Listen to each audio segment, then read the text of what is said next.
Vamos começar com uma imagem. Pensa assim, um homem no auge do poder, o governador do Egito, sabe, a segunda pessoa mais poderosa do mundo. Praticamente o dono de tudo. Exato. E na frente dele tem uma fila de estrangeiros, todo mundo implorando por comida por causa de uma fome terrível. Uma cena de poder absoluto, né? Total. Só que aí, no meio daquela fila, ele vê 10 rostos. E ele reconhece. Não são estrangeiros. São os irmãos dele. E nesse momento, sabe, toda aquela fachada de governador, de poder, ela racha. Por dentro não é mais o grande José do Egito. É o garoto. O garoto de 17 anos, Sim, aquele que foi traído, jogado num poço pra morrer e depois, sabe, vendido como um bicho. O material que a gente tem aqui diz que quando ele os vê, algo explode por dentro. e a reação dele é imediata. Ele é duro. Ele acusa. Manda prender. Pois é. E isso já levanta a nossa questão central, né?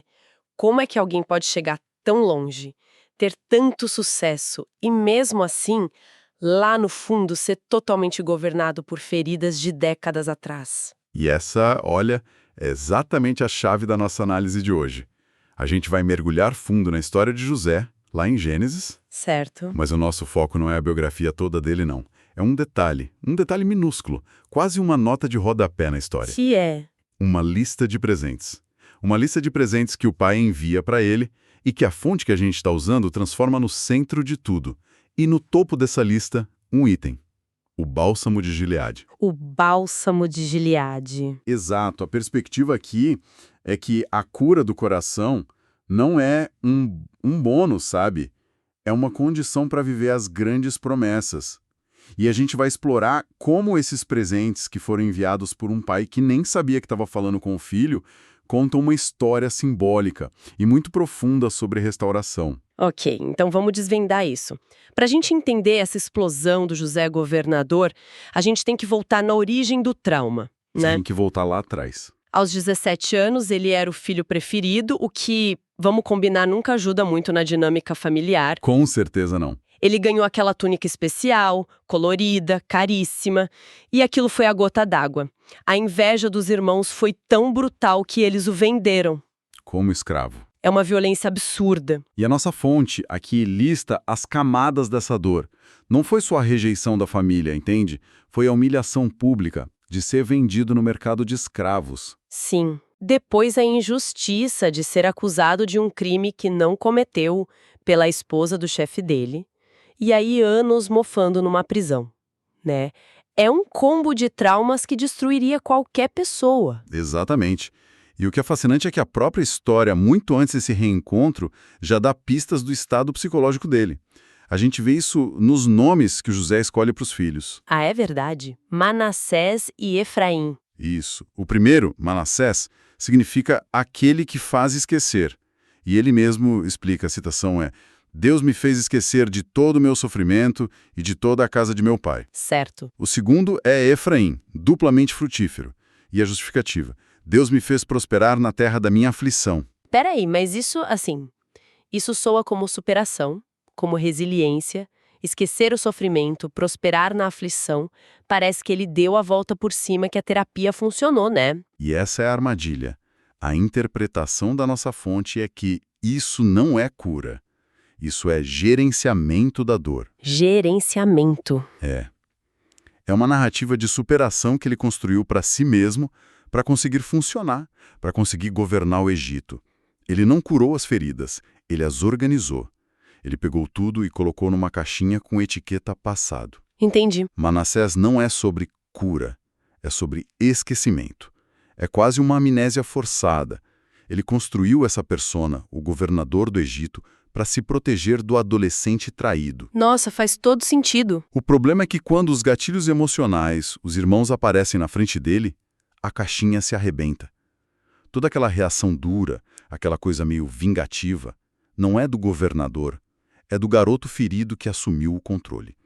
Isso mostra que o coração dele ainda sangrava. Uau! Ele não esqueceu nada, só suprimiu. E é nesse cenário, de um homem poderoso por fora, mas quebrado por dentro, que a história dos presentes acontece. Exatamente aí. O pai dele, Jacó, que agora se chama Israel, sem saber de nada, querendo só agradar a autoridade egípcia para salvar a família da fome, resolve enviar um agrado. Um gesto diplomático. Sim. E a lista lá em Gênesis 43 é bem específica. Um pouco de bálsamo, um pouco de mel, especiarias e mirra, nozes de pistacha e amêndoas. E aqui, olha. Aqui vem o pulo do gato da análise que a gente está explorando. A tese é que isso não é só um gesto diplomático. Não. Não. É uma mensagem profética encaixotada, enviada por Deus através de um pai que não fazia a menor ideia do que estava fazendo. É como se o céu estivesse dizendo: José, eu sei da sua dor escondida. E a resposta não está no seu poder nem no seu palácio. Está nisso aqui. E o bálsamo é o primeiro da lista. O primeiro.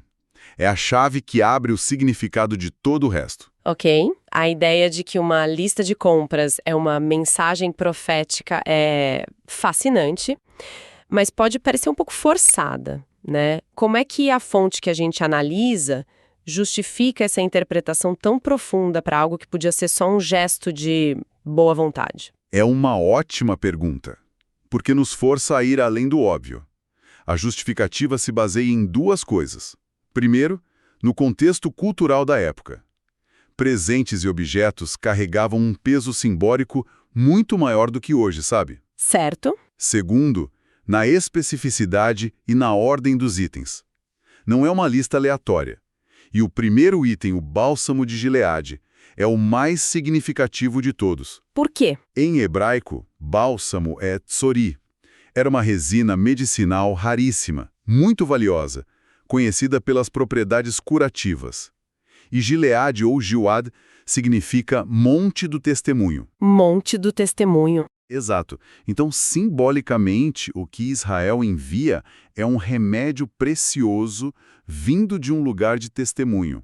A mensagem implícita, segundo a fonte, é: governador, seu poder é visível, mas suas feridas também são, e a cura de Deus chegou. Entendi.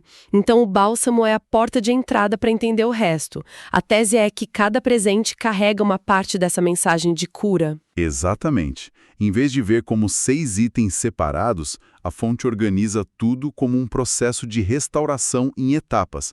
É tipo uma teologia da cura contada através de produtos da terra. Que interessante! A gente pode até agrupar os presentes para entender melhor esse fluxo. Os 2 primeiros, bálsamo e mel, falam sobre tratar a ferida diretamente. Certo, o bálsamo como remédio inicial. E o mel? O que ele faz? Então, o bálsamo era como o antibiótico, o antisséptico da antiguidade. Ele entrava na ferida para limpar, para tirar a infecção, entende? Uhum. A promessa simbólica aqui é: Deus vai tocar nas áreas profundas, nas memórias que a gente nem acessa conscientemente, e vai arrancar a infecção emocional que ainda contamina o presente. Ok, a limpeza. Mas uma ferida limpa ainda está aberta. Aí entra o mel. Naquela época, o mel era usado por soldados para selar as feridas, para criar uma camada protetora que acelerava a cicatrização. Ah, que incrível! Um limpa e o outro fecha. Exato. A promessa do mel é: Deus não só limpa, ele fecha. Ele cicatriza. A memória do fato continua lá, mas ela para de doer ao toque. Vira uma cicatriz, um testemunho e não mais uma ferida aberta que sangra. Limpeza e cicatrização, faz todo sentido. E os próximos? A lista segue com especiarias e mirra. Esses 2 falam sobre o passo seguinte: encontrar propósito na dor. Pensa nas especiarias, os aromáticos. Certo. Eles só liberam um perfume quando são o quê? Moídos, esmagados, triturados. Quanto maior a pressão, mais intensa a fragrância. Nossa, a imagem é forte. O simbolismo é direto. Aquilo que te esmagou, a perda, a crise, a rejeição, vai se tornar a fonte do seu melhor perfume. Sua história para de cheirar a luto e passa a exalar vida e esperança para os outros. E a mirra? Eu sempre associo mirra a uma coisa meio amarga, até meio fúnebre. Sim, e é porque ela está ligada ao sofrimento. A resina da mirra só é extraída quando se fazem incisões, golpes, no tronco da árvore. É uma árvore ferida que produz um dos perfumes mais valiosos do mundo antigo. Uau! A promessa aqui é que os golpes da vida, as traições, as injustiças, o abandono que José sofreu, serão o exato lugar de onde Deus vai extrair propósito. As áreas da sua maior ferida vão se tornar as áreas do seu maior uso. A dor não é em vão, ela é matéria-prima. Ok, essa ideia de transformador em propósito é muito poderosa. A lista termina com nozes de pistacha e amêndoas. Isso. E aqui tem um detalhe interessante. O quinto presente, que muitas traduções trazem como pistache, a análise teológica que a gente tem em mãos aprofunda usando uma árvore parecida da região, o terebinto. Espera um pouco. A lista fala em pistachos, mas a análise muda para terebinto. Por que essa troca? A fonte explica se isso é um erro de tradução, uma interpretação, o que é? A fonte aborda isso. Não é tanto um erro, mas uma questão de precisão botânica e simbólica. As palavras em hebraico para essas nozes e resinas da região podiam ser meio ambíguas, sabe? A análise escolhe o terebinto por uma característica simbólica muito específica dele. Que é? Essa árvore libera seu aroma mais forte quando suas raízes são feridas ou perfuradas. As raízes? Exato. A promessa ligada a ele é sobre a cura das raízes da nossa história. Deus vai descer até os traumas de infância, as rejeições familiares, as feridas na fundação da nossa identidade e de lá de uma raiz ferida, ele vai extrair um cheiro de vida e autoridade. Entendi a escolha. É uma troca deliberada para reforçar o simbolismo. E para fechar, as amêndoas. O que elas representam? As amêndoas são o grande finale. A amendoeira em Israel é a primeira árvore a florescer depois do inverno. Antes de todo mundo, quando o chão ainda está frio, ela explode em flores brancas. Que lindo! Ela é o anúncio, sabe? O outdoor da natureza dizendo: o inverno acabou, a primavera chegou. A promessa das amêndoas, então, é sobre um novo tempo. O inverno da alma, o tempo de espera, de cansaço, de sentir que nada acontece, tem um fim. Depois da cura profunda, bálsamo, da cicatrização, mel, da ressignificação da dor, especiarias e mirra, e da cura das raízes, terebinto, Deus vai trazer sinais visíveis de florescimento. As promessas que pareciam mortas no frio começam a brotar.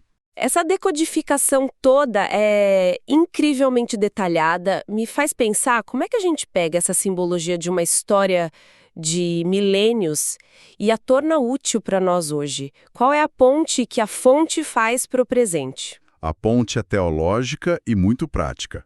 A fonte conecta o bálsamo de Gileade do Antigo Testamento com a obra do Espírito Santo no Novo Testamento.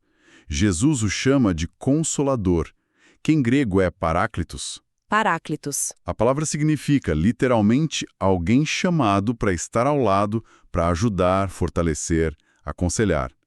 A sua ação, a paráclise, é essa obra de consolo e restauração. Certo. Na prática, o Espírito Santo age como o bálsamo, entrando nas memórias dolorosas, não para apagá-las, mas para aplicar a verdade onde o trauma instalou uma mentira. A mentira da rejeição, do abandono, da falta de valor. Isso é interessante. A fonte diz que a lembrança do fato permanece, mas sem a mesma carga de dor ou desejo de vingança. Não é apagar a memória, é curar a ferida que a memória carrega. É exatamente isso. A memória do poço não foi apagada da mente de José, mas o poder que aquela memória tinha sobre as emoções e as decisões dele foi quebrado. Foi isso que permitiu que ele, mais tarde, olhasse para os irmãos e dissesse a frase mais curada da Bíblia, talvez. Qual? Vocês planejaram o mal contra mim, mas Deus o transformou em bem. Essa frase é impossível de ser dita por um coração que não foi tratado pelo bálsamo. É verdade. E a nossa fonte sugere que não é um processo passivo, né? Que a gente precisa meio que cooperar com a cura de Deus. Como seria isso? Sim, a cura é uma parceria. O primeiro passo sugerido é nomear as feridas. Em vez de fazer como José no início, com aquele discurso de esquecimento, a ideia é ser brutalmente honesto com Deus sobre a dor. Parar de espiritualizar o trauma e dizer: isso doeu, essa rejeição me quebrou, essa traição ainda me assombra. Reconhecer é o primeiro passo para remediar. O segundo passo que a fonte aponta é entregar o direito de vingança. Isso me parece a parte mais difícil e conecta direto com a reação inicial do José. Ele queria fazê-los sentir um pouco do que ele sentiu. É o instinto humano, né? Mas a cura verdadeira, segundo essa perspectiva, só acontece quando a gente abre mão de ser o juiz da nossa própria causa e confia a justiça a Deus. É um ato de fé que libera o coração de um peso enorme.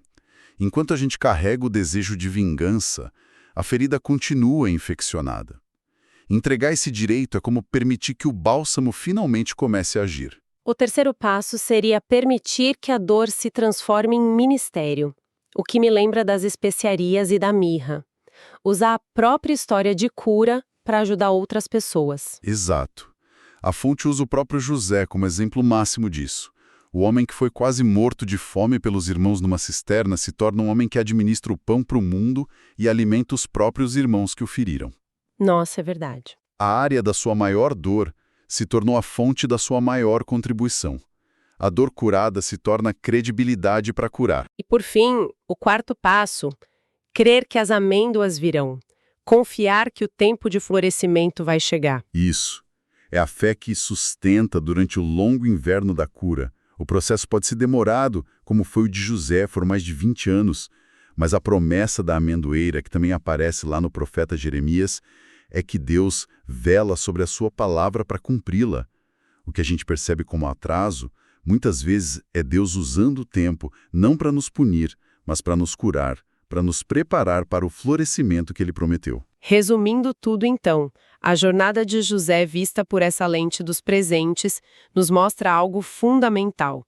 Deus não tem pressa de cumprir promessas e sonhos na vida de alguém cujo coração ainda está sangrando.